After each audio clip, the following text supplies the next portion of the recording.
ஷேர்ப்ரோ ஊழல் ஒருபுறம், மறுபுறம் வட மாநில முதலீட்டாளர் பலரது பணத்தை உச்சநீதிமன்ற உத்தரவுக்கு பிறகும் திருப்பி தரவில்லை என சஹாரா இந்திய குழுமத்தின் மீது புகார்.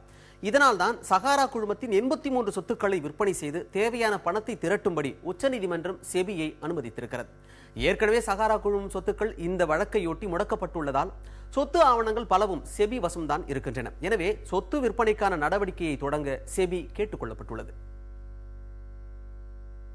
சஹாரா இந்திய குழுமத்தின் ரியல் எஸ்டேட் நிறுவனங்களான Sahara Indian real estate corporation மற்றும் சஹாரா ஹவுசிங் இன்வெஸ்ட்மெண்ட் கார்ப்பரேஷன் இரண்டும் பொதுமக்களிடம் கடன் பத்திர விற்பனை மூலம் திரட்டிய பணம்தான் எல்லா பிரச்சனைகளுக்கும் காரணம்.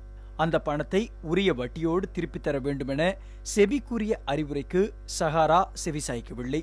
அதனால் நீண்ட போராட்டத்திற்கு பின்னர் இந்த வழக்கு உச்சநீதிமன்றத்திற்கு போனது.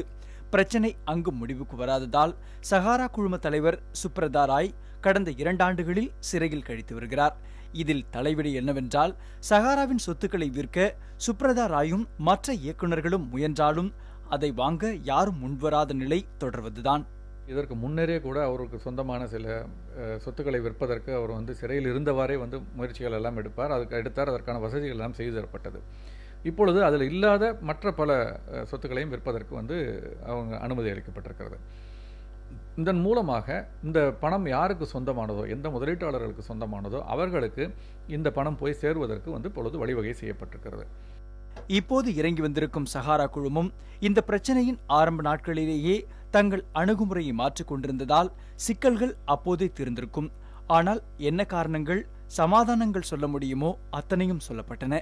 ஆனால் அவற்றின் உண்மை எவ்வளவு என்ற கேள்வியும் தலைதூக்கி நின்றது. இப்போ எடுத்தோம்னா பரவலாக பேசக்கூடிய விஷயம் என்னன்னா, இதில் எல்லாமே நிஜமான முதலீட்டாளர்களா இல்லையா அப்படிங்கிற கேள்விகள் எல்லாம் எழுந்திருக்கிறது. கடந்த காலத்தில் பார்த்தோம்னா ஒரே முகவரியில் 100க்கும் மேற்பட்ட முதலீட்டாளர்கள் இருந்ததாகவும், ஒரே பெயரில் 100க்கும் மேற்பட்ட முதலீட்டாளர்கள் இருந்ததாகவும் எல்லாம் விவாதிக்கப்பட்டிருக்கிறது, வெளிவந்திருக்கிறது தகவல்.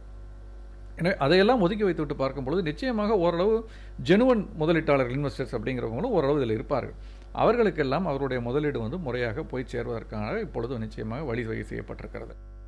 செபியுடன் சேர்ந்து பல ஆண்டு போராட்டம், சளைக்காத காத்திருப்பு, திடமான நம்பிக்கை கொண்டிருந்த முதலீட்டாளர்களுக்கு விரைவில் பணம் கிடைக்கும் என்ற மகிழ்ச்சி ஒருபுறம் இருக்க, உச்சநீதிமன்றத்தின் இந்த தீர்ப்பு இன்னொரு தகவலையும் ஆழ பதிவு செய்வதாக சொல்லலாம்.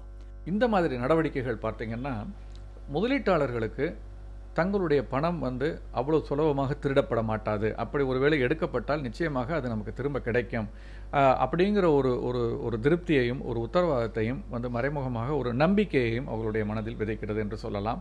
அதே சமயத்தில் இந்த முதலீட்டை திரட்டக்கூடிய நிறுவனங்களை பொறுத்தவரை சுலபமாக நம்ம ஒரு பணத்தை பொதுமக்களிடம் ஏமாற்றி ஒரு விளம்பரங்கள் மூலமாக பணத்தை திரட்டிவிட்டு அடுத்த நாள் நம்ம பேக் பண்ணிக்கிட்டு ஓடி போயிடலாம், நம்மளை யாரும் ஒன்றும் பண்ண முடியாது, நம்முடைய சொத்துக்கள் எல்லாம் எங்கேயாவது பதுக்கி விடலாம் அப்படின்னு நினைக்கிறவங்க இவங்களுக்கு, அந்த நிறுவனங்களுக்கு இது ஒரு நிச்சயமாக ஒரு மெசேஜா, ஒரு சாட்டையடியாக, என்ன சொல்லலாம், ஒரு வலுவான ஒரு செய்தியாக இருக்கும் நான் நினைக்கிறேன்.